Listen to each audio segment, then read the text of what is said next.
What's up, everybody? Welcome to the Age of Quarantine. My name is David Castillo. Hope everybody is having a really nice Friday. It's kind of fucking crazy out there, but we have a fucking awesome guest. His name is Alvino Salcedo. He's the bass player and vocalist for Denver's A Feather and Bone.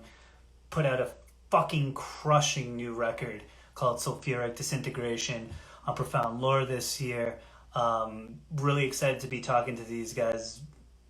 Denver's fucking killing it. So cheers to you guys.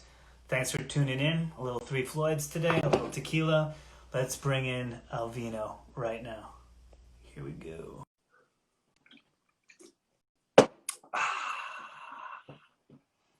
Connecting. There it goes. Alvino, how's it going, man? Good, man. How are you doing? Doing well. Thank you very much for joining us on Age of Quarantine, man. It's good to connect. It's great to just hang out, and thanks for joining us, dude. Hell yeah, man. Thank you so much. Thanks for reaching out, wanting to talk to us, or at least me on behalf of my other guys. So yeah.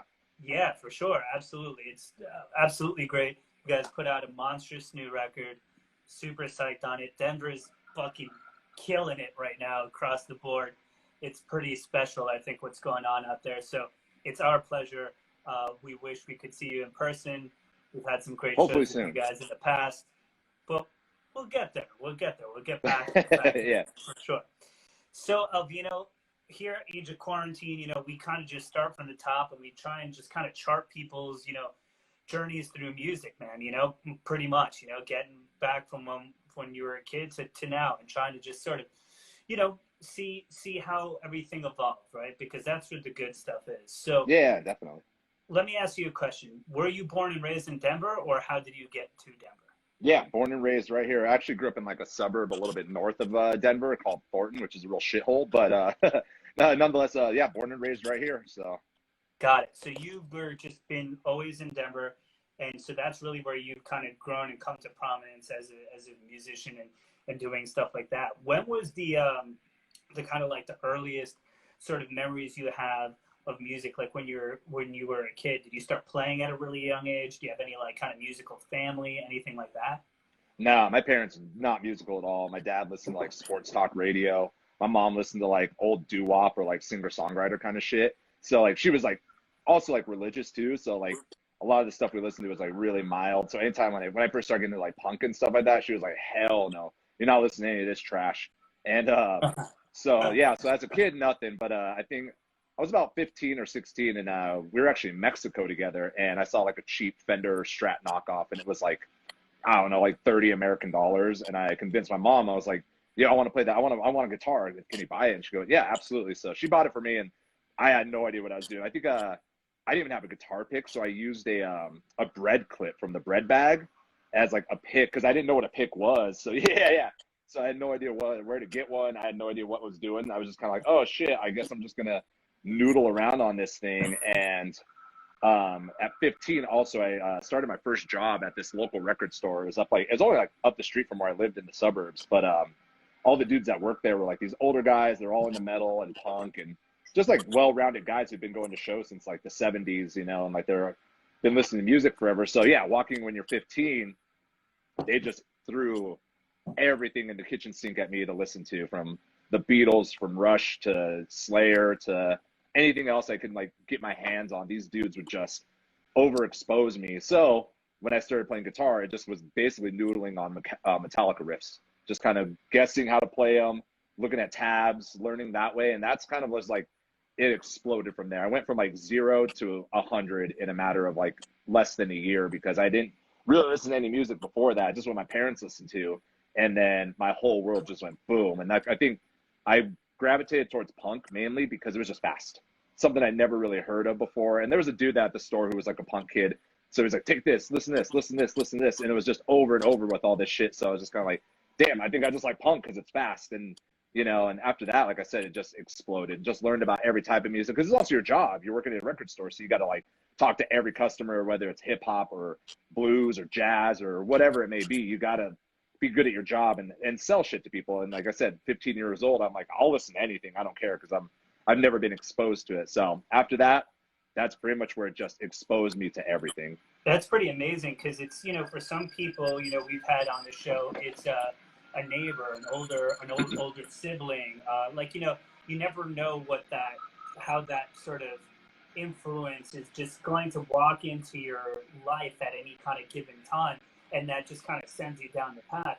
And for a couple of people, it has been, that we've had on here, working at music shops or independent record stores or whatever, it gave you like this sort of, kind of access to this community of really deep music listeners that just opens your mind, right? Oh, and dude, like, absolutely. there's so much to listen to. You're young, you've never heard anything that goes as hard or as fast as a lot of the records you were listening to. And once you start getting into that, did you find, I remember when I was young, I was just like, I want heavier, I want faster, I want heavier. It became like a challenge to try and find the sort of next thing. Did you kind of find that a little bit, like where your tastes were kind of pulling you in that direction?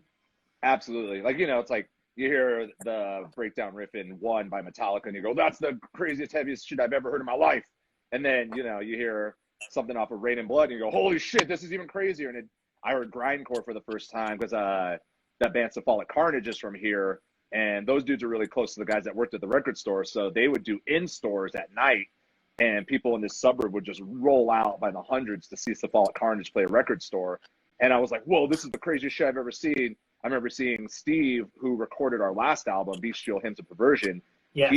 He climbed up a ladder halfway through one of their sets and like jumped off and landed on all these CDs and shit. And I just remember going like, this is insane. And so, yeah, it always just had to find something that was like a little bit more crazy, a little bit faster. And, like I'm walking around all these CDs all day. So I'm seeing all these covers and going, man, it's crazy. It's like, I don't know what that shit is, but that's weird. I think I'm trying to remember, you see a Cannibal Corpse record at the age of 16 and you've never been exposed to it. You're like, what the fuck is that?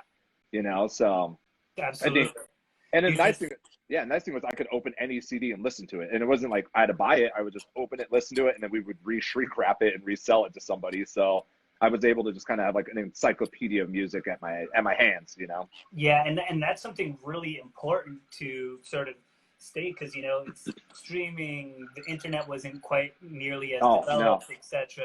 So when you have the opportunity to get your hands on all this stuff, and that being said too, it's like, look, having all the music at the fingertips doesn't mean you have good fucking taste. Like it doesn't mean exactly. to anything good. Let's be real. But yeah, having that and being able to do that, being in that curve is like really important. I had there's a store called Utopia in Long Island, and I had a friend who worked there, and it was like, yo, I just listened to this, check it out, Botch. Yo, I just listened to this, check this fucking shit out, Under the Running Board by Dillinger Escape Plan. Yo, I just listened, yo, have you ever checked these guys out, Assuck? Like, just, I could never have had that much access with whatever I had, so that's a really important thing, especially as you're learning how to play, right? What was that? Yeah. So as you were kind of learning how to play, you said you were kind of into sort of fast stuff sort of first and things of that nature. When did you start kind of grabbing other people or trying to play with other people? And what were those sort of early experiments like? So that's the cool part about it was, like we get free tickets at the record store to go to like big shows, like, oh, there's a big show like this venue here called the Ogden. I think it's like 1,300 cap venue. So you'd see like Fear Factory play with Machine Head or something like, something like that. And I'd go and it'd be like, cool, this is fun. I'm a kid. This is great. And then some kids in the neighborhood started like, they were already in bands, kind of like metalish metalcore bands. And they were bringing in flyers because they were playing shows in Denver in the city, playing like some shithole like DIY spots like the Construct, Monkey Mania. That's where Ethan from Primitive Man, I first met him a long time ago, was there. And I was just a kid.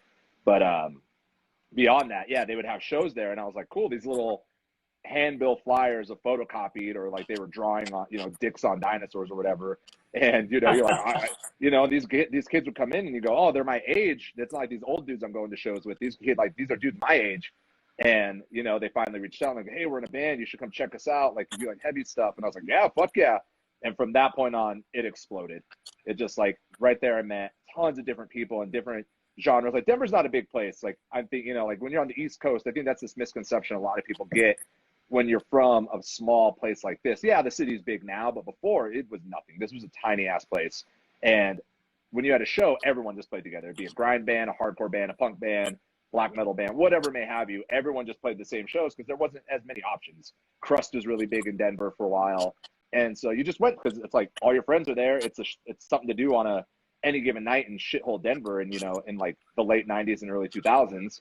So you just went to it. And that's when it just, like I said, it exploded. Just met every walk of life, every person, going to different venues. Some people liked some bands, some people didn't, but that was kind of nice because you learned this diversity in music and scene and people. And like I said, you run into people like Ethan at the beginning when I didn't know him. We weren't friends at the beginning or anything like that. We didn't hang out with each other, but I knew him. And so it was like, oh, cool. And then as, time went on, here we are now, he's a good friend now, a close friend of mine. And our bands are, counterparts to one another in the city. So it's just really cool to see how time has done that. But yeah, I think without having that DIY scene, whether it was rooted in punk, crust, hardcore, grind, whatever it may be, that's what kind of built and established at least my spot in wanting to start and play music. I've never been musically proficient. I'm not great at all by any means. I kind of I squeak by, thankfully that my bandmates now are very good at what they do, and they kind of, they help me. They help carry this band a lot more than I think people give up credit for. So shout out to those two for being the powerhouses of our band. But with that said, I was just kind of like, hey, I can get by on the guitar. It's not going to be good, I promise you, but I can get by if you want to play some music together. And, I think the first band I started was just some shitty, like heavier punk band. And I was like, the drummer was like, oh, he can keep a fast beat. I was like, that's sick. I don't know what to do with it, but I'm going to try it. And so here we are now, it's just like meeting people. I met Dave, who's the guitar player of A Feather and Bone, years ago because we were both in two different bands. I'd see his band, he'd see my band. Time went on, he moved away, moved back to Denver, and here we are now. He's my best friend in the world, and we play music together.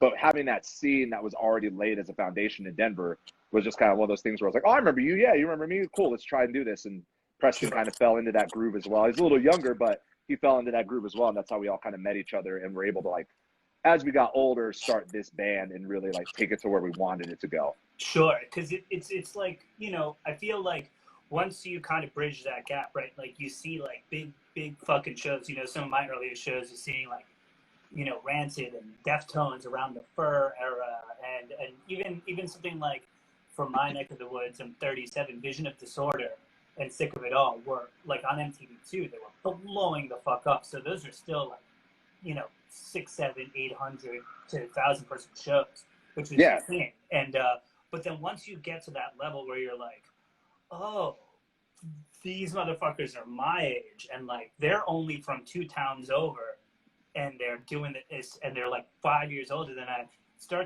You start thinking just things are sort of possible, and you hang out with people, and it's cool to sort of see that build, right? So like you said, you start playing, you start kind of meeting people, figuring stuff out. You kind of get with some other friends, and you start kind of sketching out what you wanted to do. What was the first couple of bands that you were in, and did they really kind of do much, or was A Feather and Bone did it kind of start with this sort of intention where it's this is going to be something, I got the people I want in it, and now we're going to kind of move forward with this sort of more extreme metal kind of band? Definitely. And it's actually funny because Dave and Preston were in a band together, and they played one show as this band with a singer, so they had no bass player, and I went and saw them because I knew Dave. And I was like, cool, I'm going to go see what these dudes are about. And it was more like power violence-y, grindy kind of shit. And I was like, I just want to play this. I just want to play something fast and crazy. I've never done this before. Before it was always just punk, hardcore kind of shit, and nothing very serious. Toured a couple times, nothing big deal. And I went up to them after the show, and I was like, you guys need a bass player? I'm all right. And at this point, I was like, I've never played bass at all. I was like, I have no idea what the fuck I'm doing. I can play guitar all right, so I might be able to get by on bass. And, they were like, yeah, fuck yeah, let's do it. And that was just kind of the beginning of A Feather and Bone. And I think as we started writing, we all kind of had this idea of let's tour. And that kind of became this driving force where the first tour was hey, that was fun. We didn't kill each other. We did all right money-wise. I mean, we came back broke, but hey, we still made it back home alive. And after that, the next tour, and then the next tour, and the next tour. And I think it was just one of those things where we're the momentum for us has never been this quick hype burst like some bands get, where this band kind of comes out of nowhere and everyone and their mother follows them and everyone buys the record and they become the next big thing. This band has had to grind since day fucking one. And our tours from playing small basements to 2 people to playing, sometimes getting lucky and playing a bigger show and going, sick, this is a good show. Other times like that, we're just kind of like, you know, like here we are, like we just had to kind of pull ourselves up and go all the way up. But yeah, I think that intent with like a feather and bone started at the beginning with us knowing that we kind of felt each other. I went, maybe we could do this, and maybe we're gonna actually like take this to a level. Got it. Yeah, and that's kind of interesting. Like you sort of said, like you have like you kind of were like, yeah, we want to get to this point, and then once you kind of did that and be like, yeah, we're gonna tour a bit. And because I think for a lot of people, you know, besides the playing aspect of being in a band and doing all these sorts of things, you have to have sort of like these life commitments to be able to fucking do it. Everyone's got to be on the same page to want to do it. And there's a lot of sacrifice involved in doing that. Every band that's walked through our doors, and just, you know, what you're doing in order to organize yourself, your life, your home life to make it work. So to find the people who are willing to do that alongside of you, that you can also gel with musically, is not like the easiest thing. So like you said too, for you guys, it was like a kind of a gradual process. A Feather of Bone's a three-piece band. You said that they had a singer. You offered to play bass. How did it become more of a three-piece sort of scenario? And was that just kind of something that happened as you joined the band? Kind of was like, the singer was there. We had a few practices. He was the kind of, like you said, people have lives. People kind of hit this point in life and go, I don't know if I want to do this anymore. I kind of want to go to school, or my job's more important, or my girlfriend's pushing at me, or whatever, or I'm moving away, whatever it may be. He left, and Dave was like, at that point, it's like, hey, you want to try singing? And I was like, I guess. And I guess I could try and sing and play.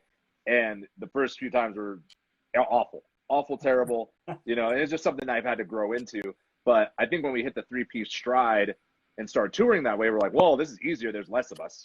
We don't have as much. We have more room in the band, and it's easier to coordinate times and coordinate schedules with just three people. I can't imagine being in a band with 6 dudes and being like, all right, do you have to work today? Or, hey, we're going on tour next month. Can you all get off of work, or whatever it may be? Like that shit must be so stressful. Like the three of us, like you said, just kind of like had that.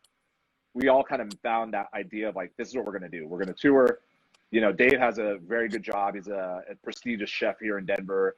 You know, Preston was going to school and put a hiatus on school to tour and, you know, put his life on hold, and vice versa. You know, like same here. I've done the same thing where it's like I could have moved away from Colorado and started a life somewhere else, but I was like, no, I stay here because we do this. You know, like we kind of, like you said, we put our lives on hold. We put what we do on hold to, you know, you see your friends get better jobs or whatever it may be, whatever life takes you. But we kind of stayed this way, and it's because we wouldn't do it if we wouldn't love it, if we didn't like it, if this wasn't part of who we are, we wouldn't still be putting out records, let alone struggling right now to just want to be on the road, but we can't be. But, you know, like I think we found the three of us and we're like, this works. And even at some points we thought about bringing in a fourth person. Like, do we bring in another guitar player? Do we bring in another bass player so I can just sing? What do we do? And every time we kind of circle back to it, we go, no, it's just us three. And this works the best with just us three. So. Sure. Yeah. And that's just an important thing to know. And that's why I wondered, because first of all, three pieces to me are just so badass. 2 pieces, 3 pieces. Like, I think of bands like Black Cobra, where I'm like, I can't believe it's 2 motherfuckers making all of this. Dude, that's how I felt about Bellwitch the same time. The first time I saw Bellwitch, I think it was me and John Campos from Primitive Man were standing at the front of the stage watching Dylan play. And I just looked at him, I was like, man, look at this motherfucker. It's like, we suck at bass. He goes, yeah, we do.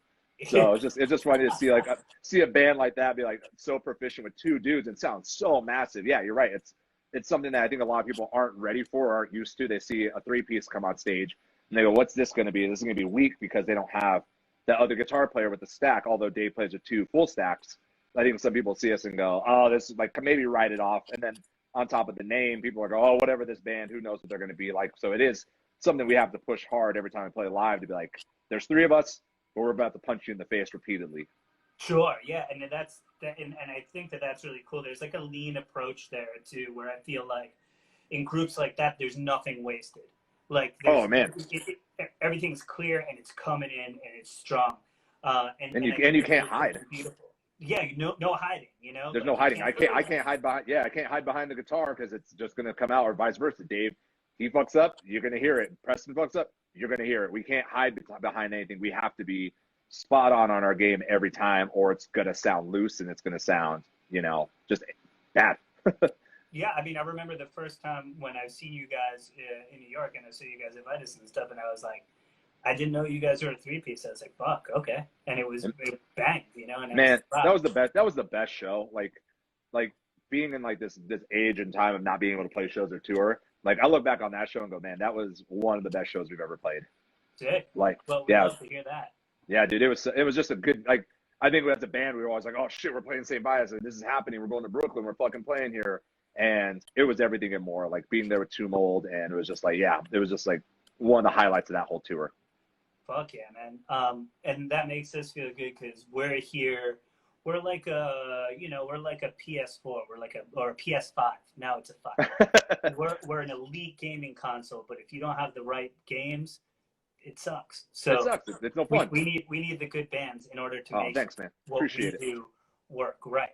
So let me ask you a question. So when I first, started hearing about you guys are about to kind of sign to pro. I believe you guys are on like Good Fight, and there was like this sort of like transitional sort of period. And I heard you guys the first time, and I was like, oh, Good Fight kind of like fucking with this sort of like, kind of grindy, fast kind of like thing, Feather and Bone. And I liked it. I was like, oh, I dig this. This is cool. It's got a good energy, and I'm with it.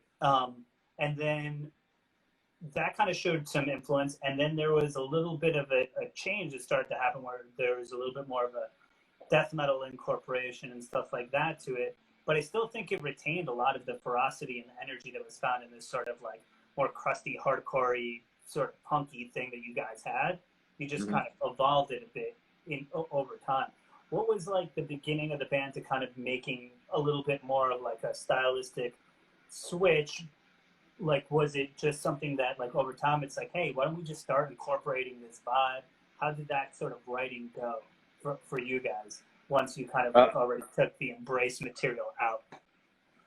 So that had happened a long time ago. So that record that Sure. came out on Good Fight, we had written it, recorded it, sat on it for well over a year before it, like, there was a label that was going to put it out. The label went defunct, and we kind of put our eggs in that basket. Like, fuck, we're going to put it on this record, and just kind of sat around waiting, kind of like, is he going to do it? Is he going to do it? Is he going to do it?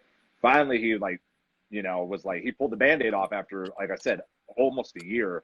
And was like, hey, I can't do the record. And we're like, dude, we've been sitting on this record, at this point for a year and a half. We had written the record, recorded it, and then finally got the masters, turned it in, and sat on it forever. And was just like, by the time it came out on Good Fight, this material was like 2 years old for us personally.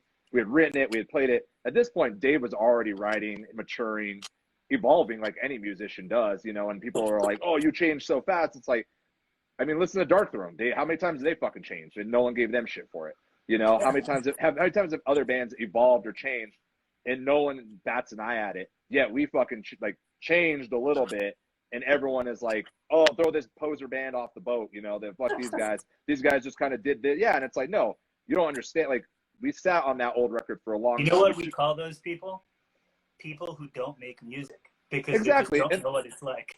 Exactly. And it's like that evolution's so natural. We all evolve. We all change our music styles. We all find a band that we maybe weren't born listening to and kind of go, yo, this shit's good. I like this. I'm going to keep listening to it. And it opens up a wormhole of bands and music and different styles to you. Hell, I didn't listen to Pink Floyd because when I was a punk kid, it was like, fuck Pink Floyd. But as I got older, I was like, yo, this is some of the most brilliant music ever, despite its fan base, despite whatever mores people may have with them. But with that said, we put out, after Embrace the Wretched Flesh came out, we were like, cool, it's out, it's done. Fuck this record. We'll never play it again. Never play these songs again. And we were already working on Pious Abnormality, the demo that came out in 2016. Those two songs were those things that we had always been working on. Dave and Preston are always organically writing, scrapping songs, scrapping things. But as it went, it was just how naturally it went for them. They just kind of were writing it, and Dave was like, is this too far off? And I was like, fuck it, who cares? And he's like, fuck, I don't care either. Let's just do this shit. And that's when Pious Abnormality and Resounding from the Depths on that demo just kind of happened. And I think for a lot of people, it came out not too far after that first record. And people are like, well, they changed real fast. It's like, no, man, this has been 2.5, 3 years of waiting, of a volcano ready to explode. And now it's finally going to happen. We felt it was the right time and just did it. Yeah, I think that also it's sort of the fans' perspective as well, because when you're a band and you know, like, putting out a record, setting things up, taking the time Oh to do it, God. there's a lot of lead time, so it's not an in the moment thing. It's like really takes a lot of build up. So like you said, you're like, for you guys, the proverbial you guys out there, Yeah. it's like it seems fast, but for us, it's like, well, that shit we did like years ago, right? And like Yeah. that sort of significance, and it shows how much work goes into making releases and doing these sorts of things and organizing the tours and doing a lot of that stuff. So I like to point that out on this show and showing kind of the ins and the outs of sort of what's going on with making that. And also, I always commend bands for going after who they are. Like, don't fucking, who gives a shit? Like, go for the thing that's in your heart that's going to come through. And I think those Exactly. two songs are the things that really got you to, do bestial hymns with Profound Lore. It got you into those sorts of things. It really got you into the spaces of, where you wanted to be. And I commend that, and I loved it. And I feel even now you've even brought some of bits of those older elements even back in now too, as Exactly. things have matured. So they're always in you, right? But I thought that was just an interesting sort of thing there, and I like the evolution. If not, I'm just gonna listen to the same shit over and over again, right? So Yeah, exactly. And as you get older, you just stop caring. Like, fuck it, I'm old. I don't give a fuck what I listen to. I'm just gonna listen to it, or I'm gonna play it. And like you said, it's just, if we didn't just keep evolving, it wouldn't be sincere. The music wouldn't be there. And I think people could probably hear that. They could probably go, "Yo, this seems like it's trying too hard. It doesn't seem like it's right." And yeah, like I said, when we do it, it's just kind of like, yeah, that's just what we do. And like you said, you can hear a little bit of our past in the music because you can't get rid of that. That's just who we are as musicians. yeah, That's how Preston has always drummed, and not he's gotten better from it, but that's still his foundation there, kind of playing, D beats and playing, blast beats the way he does. It's just, that's how he is. Dave plays guitar the way he learned how to play guitar. It's not like he like wrote a couple albums and then went and took a bunch of like classes at Juilliard and was like, cool, now I'm a proficient guitar player because I did all these things. Like, no, he writes the same way. Some things change, different influences happen during that too. But at the same time, that foundation, that core is still there regardless. sure, definitely, and that's always it. Like for a lot of people, what you have to understand is that like a lot of this stuff is in people's hands. Like it doesn't matter about gear, it matters none of these things. Like I've seen Jimmy Bauer go up on stage at Saint Vitus and play with completely different shit. Like almost every time we've flown him in, done different things, and he just puts that guitar on and the feedback is like the same no matter what. The things that he does, and it's in his hands. Like you can't not be kind of who you are. And I think when I listen to A Feather of Bone, this progression makes a lot of sense to me, and I feel it, and it feels like you said, it's not forced. It feels right. It's not like some sort of come up. So these two songs, I feel like that really woke some people up too, and I think a good way it created a bit of a stir. And then it was kind of like, okay, Profound Lore starts getting interested, a couple of things like that. And then I think when things really started hitting a bit more, it's when Bestial Hymns of Perversion and that sort of stuff came out. And I was like, whoa, okay. Now we got a little bit, we got a little bit of like juice happening here on a sort of broader level. And now they've come out with a full record, a full piece that I'm like, I can really really get into it and hear what everything it is that you guys are trying to explore. What was it like to finally kind of maybe get through that transition and realize like a larger piece of music and kind of be like, is that like satisfying? Like, yeah, that's what we were trying to fucking go on. Dude, exactly, 100%. When Bestial Hymns was being written, we're just like, fucking finally, here it is. This is what we've been wanting to do. This is everything we've been meaning to do. And, at parts we're like, are people going to call us out? Should we change the name? Should we just break up this band and start a new band and do this? At that point, we're just kind of, it's just a fucking name. And if anybody's going to give a shit for it, then fuck them. But as we were writing Bestial Hymns, we're like, this is everything. This is just what we've been meaning to do. And like, at that point, there was no label. We were just kind of like, well, we're going to put it out or like, record it and then shop it out and see what happens. So we had nothing to lose. We're like, well, we're just going to write this record and hope for the best. You know what I mean? Be like, oh, I guess maybe someone will pick it up. Maybe there's a smaller label, whatever. We'll just see what happens. And, like you said, Profound Lore was interested, and we're like, holy shit, we never thought at the time, we're like, no way that he would want to put the record out. And, and then other people started noticing it. We're playing tours. You know, we met Two Mold, and we met a lot of other friends that way, and we're just like, holy shit, like this record, although we're, you know, critical on it because we wrote it, there's times we're like, fuck, I hate that riff, or I hate my voice in that part, or I hate whatever, you know what I mean? At the same time, we're just like, that record was definitely the moment where like, we can finally be who we want to fucking be. And if people hate it, fuck them. And if they like it, then great. Join along on the ride, you know, because here we go. Yeah, that's great, and that's super cool, and it's nice to just be able to be in a position of like conviction and putting stuff out that is aligned with your intention. You know, it's like I had Mike from Yob on this show, and he was just, you know, we were talking about, you know, playing and playing live, and what he said something that really stuck with me, which is like, he's like, I just want to give my intention to every soul in that room, like Yeah, what's beautiful. inside of me, you know, and I was just like, well, first of all, I fucking love that band. I love that person. And I was just like, yeah, man, you know, and when I see that, and I think what makes music special is when you can see people fully actualize and like giving something like that. It's like, to me, that's like the real special shit, whether, regardless of genre. Yeah, exactly, It can exactly. be carried out in like these different ways. And to me, that's really cool. It's like, you know, you guys are aligning with your inner selves, and then you see that come out into the world. That's really powerful, and that's fucking sick. So you guys go on a couple of tours and stuff like that, and like you said, you feel like things are sort of happening, and you're meeting like-minded bands and stuff like that. Was there any kind of standout moments where you're like sitting there, you're like, shit, all right, cool, like a particular, I mean, you mentioned the Vitus show, but any other things that kind of were like, have you guys gone and played Europe or done any of that sort of stuff? Dude, Anything that sort of stood up? absolutely. The moment we played Killtown. We played Killtown. Actually, it was the moment that Daniel even asked us when he hit us up. He's like, hey, I want to see if you guys want to play Killtown. I'm like, holy shit. And we're like, yeah, absolutely. Let's go. Let's do this shit. And the tour kind of fell around. It was Ritual Necromancy and Two Mold, which is even more fun because we'd already toured with Two Mold. We're like, yo, those are our boys. Let's just do this tour. And we're all huge fans of Ritual Necromancy. And we met Kevin, who drums for them, when we played with Ascended Dead in Mexico. So we're like, yeah, he's a great dude. Fuck yeah, let's do this shit. And but when we played Killtown, like when we played that room and just like everyone up front, we're just like, this is as good as it's gonna get.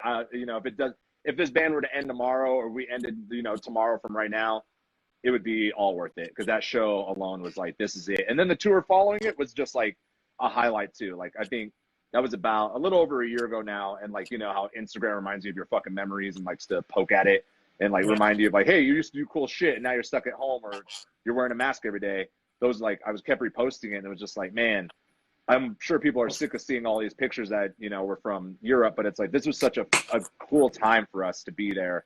It was such a cool time for being there, and like, you know, seeing all of our friends' bands at Killtown too, you know, like watching Denver people play, watching our Denver friends be there, Black Curse playing, you know, seeing Suffering Hour, who, you know, one of them lives here, like seeing all these bands play, it was just like, this is the best thing ever. And everyone was in a good mood. Like, everyone was talking to each other. The people that were just, you know, going to watch the show, the fans were just right there having fun. It was just a good vibe. And like I said, like that was the moment I was like, fuck yeah, we're doing this forever as long as we can. So and just for people watching, you know, if you don't know, Killtown is like pretty much like the Super Bowl of death metal. I believe it's in Copenhagen. Yeah, it's in Copenhagen. It's in Copenhagen every year. Go look at those fucking lineups. Holy dude, mother Jesus. fucking God, that shit is fucking nuts.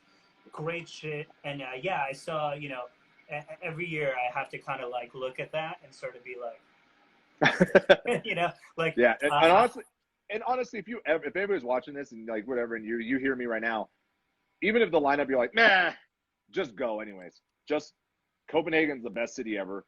The people there is great. The venue is amazing. The vibe is great.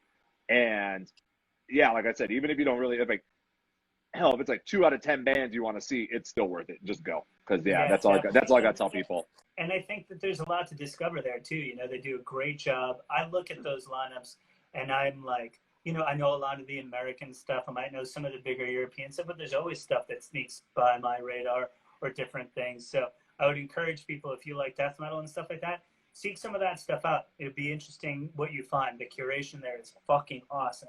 Oh yeah, so, it's spot on. And like, even the bands I wasn't expecting to surprise me at that fest, I was like, holy shit, Phobocosm from Canada. Like, I was excited to see them. I was like, cool, I like that record they did on Dark Descent. And when they started playing, I was like, holy shit, this is the scariest thing I've ever seen in my life. And this band just blew me away. And their whole set, I just sat there, mouth wide open watching this band play. But yeah, I was like, I would never known. I would never been able to see them or maybe even ever play with them if we hadn't been on that fest. So.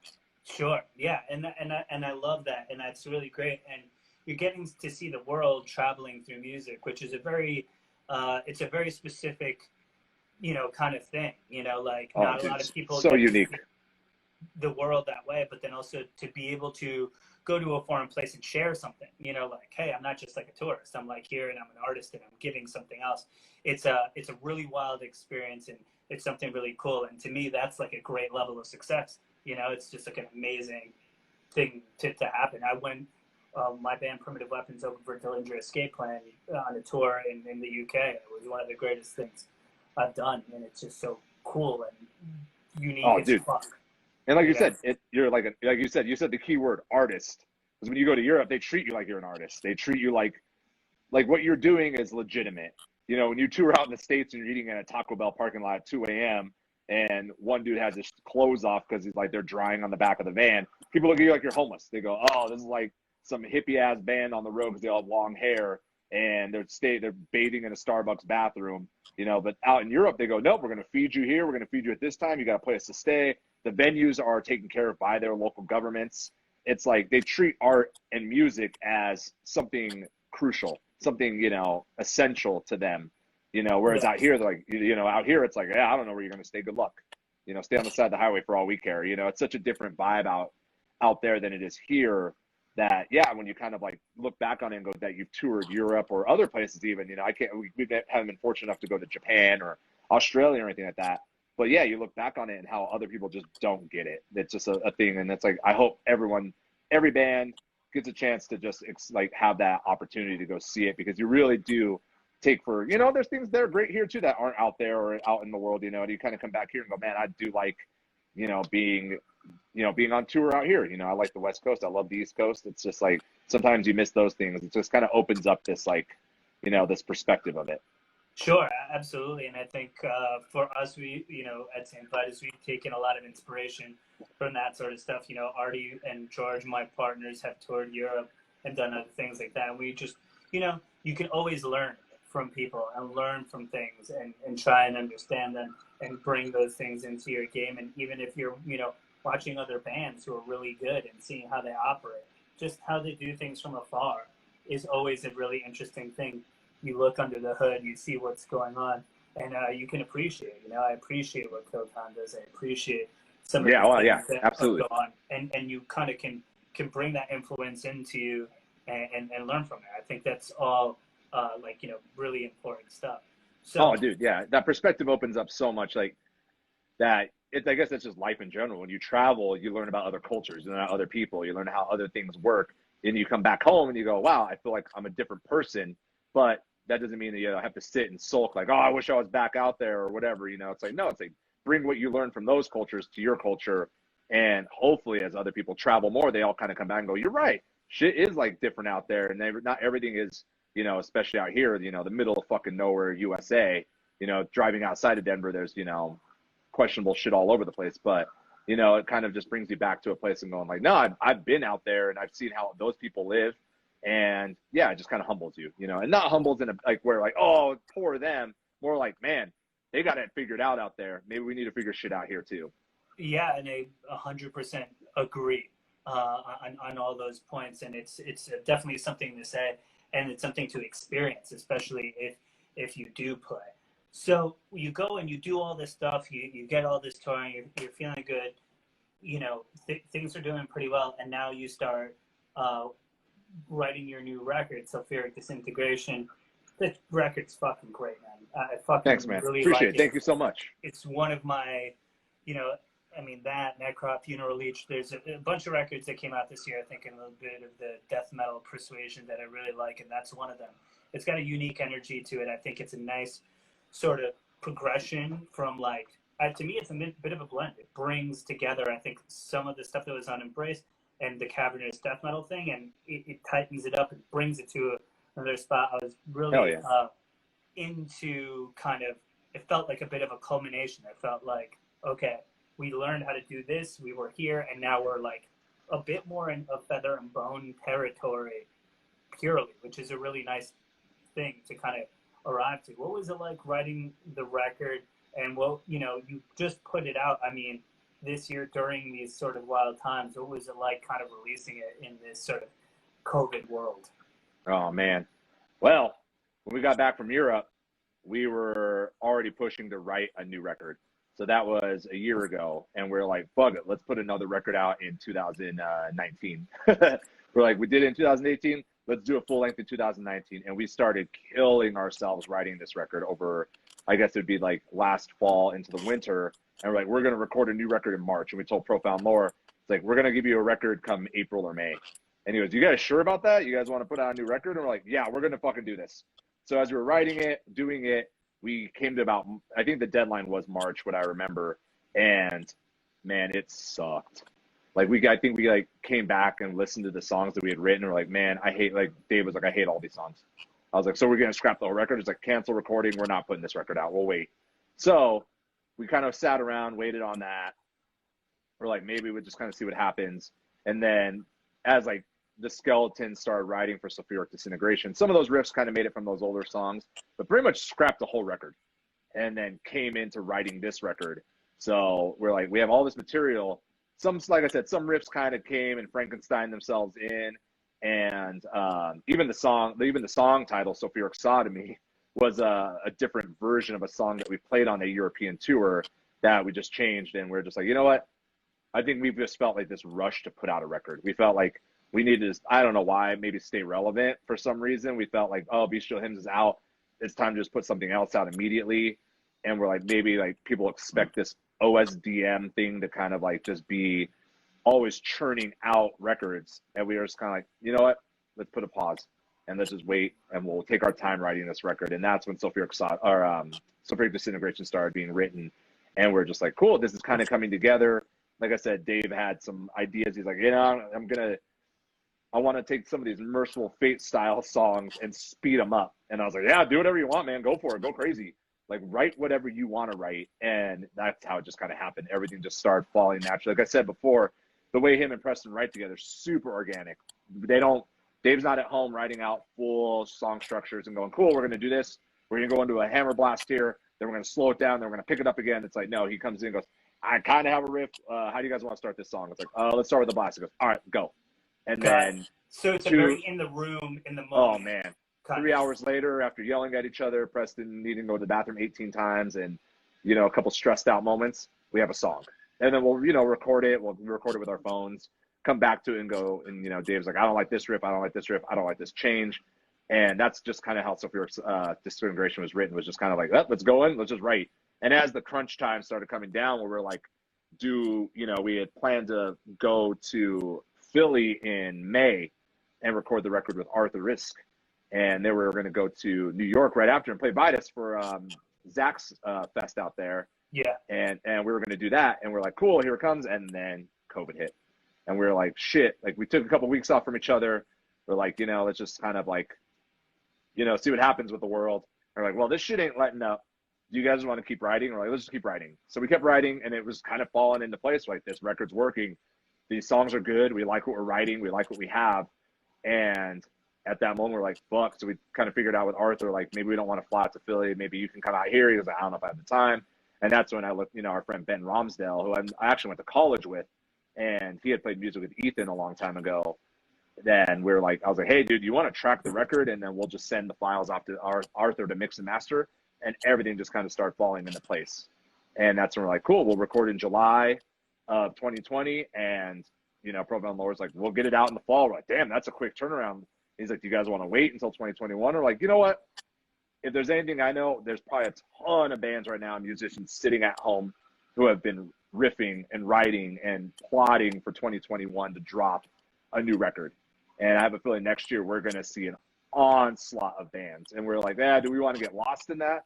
Or should we just put it out? And once we're allowed to tour again, just go guns blazing. Like we're gonna have our feet are already running. We're gonna hit the ground and just go for it. So Yeah, that's kind of people already know the record a bit. They've been listening exactly. to it. You know, they can already kind of grapple with it and like feel it, and then you sort of have that. I think that's a really interesting thing that you just said there too. You know, people, you know, because of the touring thing with COVID or not or whatever have you, when you can play, you can't. You know, at a certain point too, it's important to just kind of get your thoughts across and get the material out. Like I make techno, like industrial techno under the name Confines. I just released a song, and you know, with like a 2-song EP coming out in January, and I've had it for a second, didn't know what to do, and then finally I was just like, you know what, fuck it, man. Like this is what exactly. what I got to make happen, and you know, me and a couple other friends started a label called Factor, and we were just like, you know what, let's just get this stuff out into the world, start at least kind of laying a little bit of a foundation for what we're doing. Exactly. And then, like, the world sucks. Like, it's always sucked. Now it sucks even more being musicians. Yeah. But, you know, this world's fucked. And I think putting music out and maintaining, I don't want to say normalcy, but maintaining output and creative output and watching our friends' bands do it and put out records despite everything that's happening, I think it's important through these times. I think people are just like, fuck it. I hate everything. I don't have a job, but at least there's some music I can listen to. You know, I think a lot of people turn to music as therapy, you know, whatever style it may be. And, you know, for us, it's always writing music is cathartic and it's visceral. And so putting it out was just kind of natural to us. Like, and, you know, we're already starting to write again. We're going to write and put something out again. Who knows when, but probably soon. And this is what we do. We're not going to let this, you know, halt everything that we all do and what we love. Yeah, we may not be able to be on the road and see people, but it's still important to put music out. And I think people want them. Because imagine if every band was like, nah, fuck it, we can't tour, we're not putting music out. There's going to be countless amounts of people all over the world new music. We're just going to listen to nothing. You know, it's like there's nothing out there. Cool, I guess we'll just go back to listening to shit from the previous years. Not that I don't listen to things from the 90s all the time, but still saying, like, it's still nice to have new music going despite what's happening in the world, because it's like I think a lot of people feel out of control of what's happening around them, that at least this is something that they can choose to listen to, control this part of their aspect of their life that still gives a lot of people happiness. You know, I think as in bands, we get jaded and go, oh, I hate going to shows. I hate putting out records. I don't listen to new bands. I haven't listened to new death metal bands since, you know, 2002 or whatever. You know, it's like, but there are people out there who aren't in bands, who have to go work their 9-to-5 job, and music is what gets them fucking through their times. And that's what we're here for. We're here to put this out regardless if we can be on the road or not, regardless if maybe you can see us. This record is out and it's there. And for whatever people want to do with it, you know what I mean? Sure. And I think that's, well, first of all, it's really cool. I mean, I know I've appreciated it. I've listened to it. And, you know, I know a bunch of other friends who've, like, really liked the record. Been like, oh, cool. Like, I wish we could see these guys. But, like, it's cool to be able to just engage with the art in one way or another. You know what I mean? Exactly. Like, there's many different ways to do it.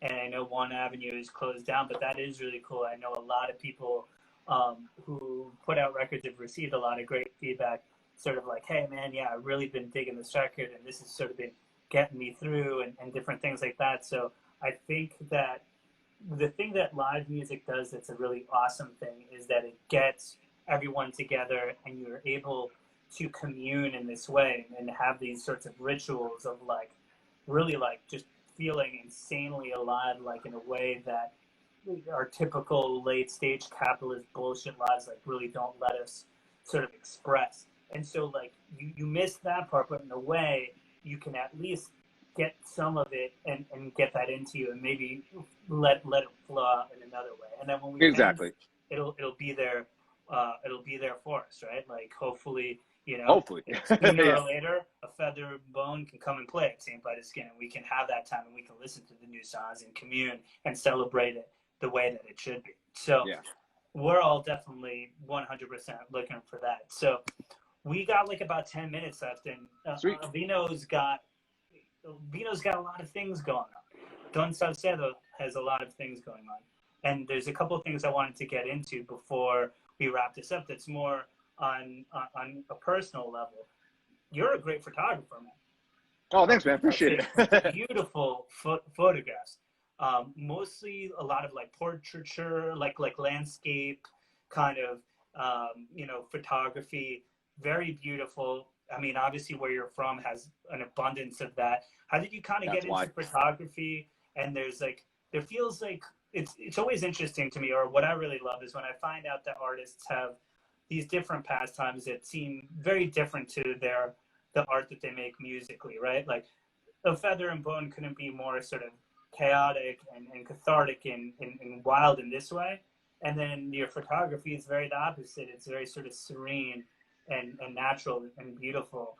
What kind of got you into that sort of photography, and how does it sort of counterbalance, what you do in A Feather and Bone? Oh yeah, I mean, duality is everything. You got to have balance in what is. I think people like misconceive and misperceive like metal bands and go, "Oh, you're all hateful. You're all hate. You're just the angriest dudes ever. You're just a bunch of jerks or whatever." And it's like, nah, we're actually pretty nice dudes. I think anybody you've ever like can talk to who said that's ever met A Feather and Bone goes, "Oh, they're the nicest dudes in the world." And it's like, yeah, because we're no reason to be pricks. Like, yeah, you give me a reason to punch you in the throat, I will, but that's off the bat. There's no reason to be a jerk to anybody. So with that being said, I think the photography kind of shows that part of me where it's like, yeah, I'm just a chill dude. I like to smoke weed and relax and like to go on hikes. And like you said, being from Colorado, it's just kind of like what I grew up around is like kind of seeing these mountains where I was like, landscapes just kind of started happening. Where I was like, I'm going to take a picture of this. And I was like, oh shit, that's actually really nice. And then I think Wayfarer might actually be the first band I took a picture, like an actual band portrait of. And, they were like, hey, do you want to take pictures of us? And I was like, yeah, let's try it. I was like, yeah, I could totally do this. In the back of my head, like, I have no fucking clue what I'm doing. I got my first camera from a friend that she was selling, and she was like, you want camera? I go, yeah, why not? I have no idea what I'm doing with it, but we're going to try. And it was just kind of messing with it and just kind of like trial and error.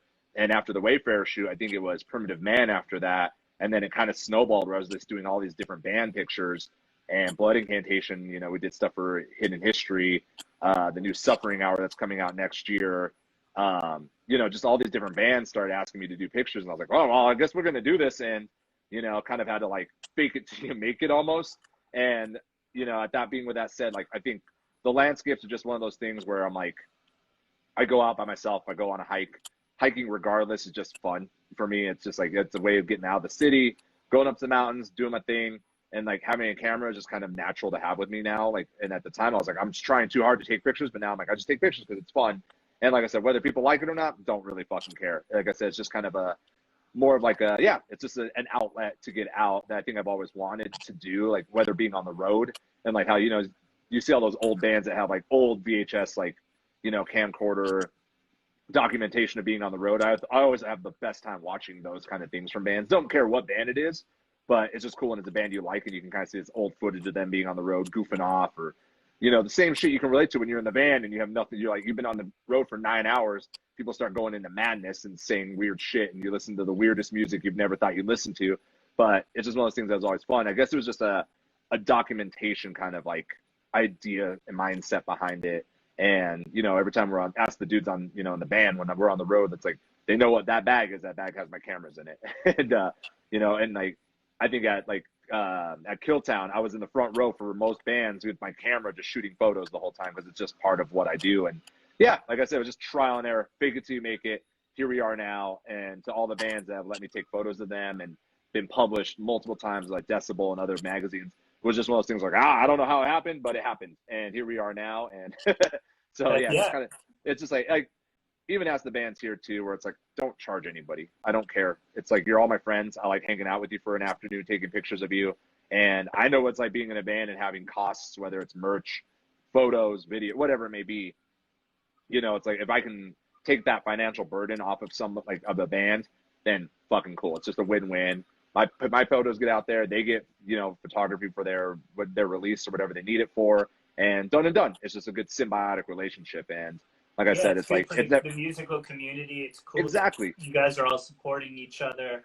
And I think that's something that's very evident, that Denver's got this great, healthy, thriving scene. And there's so much good music coming out of there. And how many people know each other, and it's very connected.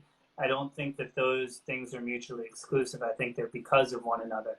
That's why I like talking to the folks from out there, because everyone's sort of working with one another and helping to build things up.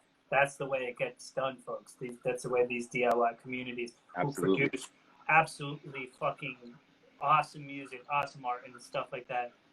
From Motown to Discord to Oh yeah. fucking Denver to all these things, that's how it works. So it's really cool to see a great musician like yourself who's also contributing these other things, because it takes a lot of different kinds of folks. You know, Ethan from Primitive Man books tours, and he does, you know, all these other things. It's really cool to see how everyone's taking different roles. And, you know, you don't necessarily have to pick up the guitar or the bass or be in the band to also be an integral part of like creating something Exactly. cool, you know?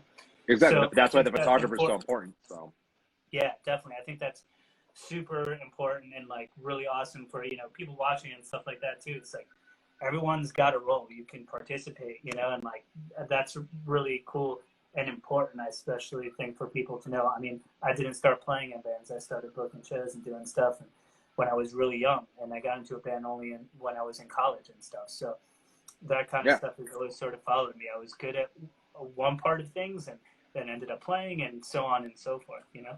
So just before we wrap it up, we have a particular hobby in common. You love to box, yeah? Yeah. Yeah. Yeah, dude. I love boxing. I took Muay Thai for a long time under Gavin from Burn was my crew. Oh, damn. That's crazy. Shout out to Gavin and Physical Culture Collective.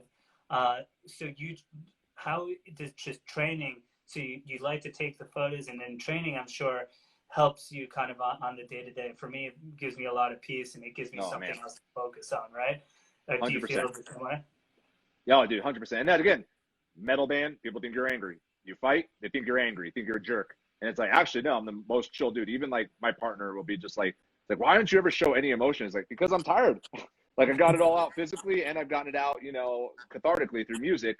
And I'm just a chill dude. I do these things because it's a release. Some people turn to other methods, whether it's, you know, self-destructive or, you know, Muay Thai, whatever bodybuilding, rock climbing, writing poems, whatever it may be. I just found, you know, I like getting hit in the face a lot. That's just kind of one of those things where it's like that made sense to me. It kind of got everything out.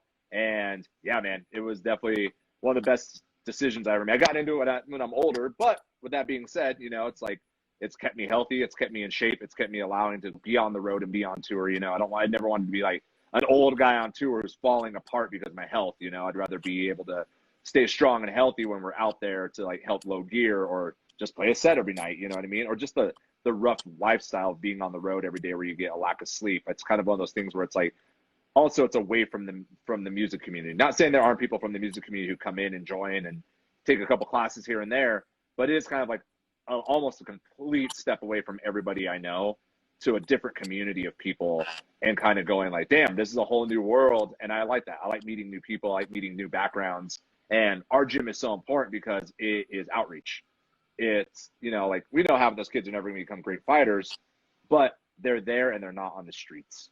Gotcha. And I think a lot of people just say, oh, we're just trying to train a bunch of little pit bulls to go fight each other. As I know, what we're trying to do with this gym is make sure these kids have somewhere to go, because their parents, you know, let's be real, it's a Mexican neighborhood, and there's, I think, 3 gangs out there right now, and these kids, you know, if they're not at the gym, they're out fucking around on the streets and they're getting into trouble. Their parents, and like I said, are working. And mom and dad are working, you know, it's like, they're latchkey kids, you know what I mean? They're running around. So this is a place that keeps motivated, it keeps them out of trouble, and we can teach them discipline.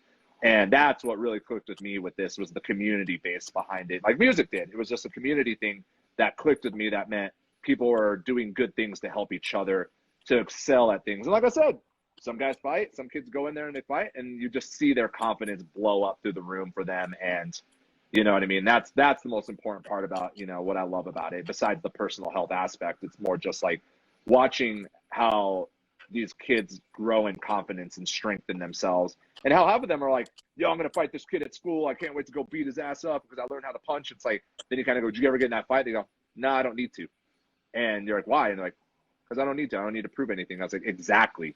It's like, that's exactly what happened. And, you know, that's what I like to see happen. And that's why it's so important to me. And that's why I love it. And I think people who follow me on Instagram go, man, this dude just posts about boxing all the time. It's like, because I can't explain it. I can't put it into words how fucking excited it makes me to have something like that, and to see these kids just when their smiles light up when something clicks with them and they kind of did the right thing in their technique, and then watching them win a fight. You know what I mean? It's like these things, you help them grow. Like I said, I'm an old man now and I'm never going to go pro or anything like that. But if I can help these kids stay out of trouble, stay off the streets, do something good with their lives, then hell yeah.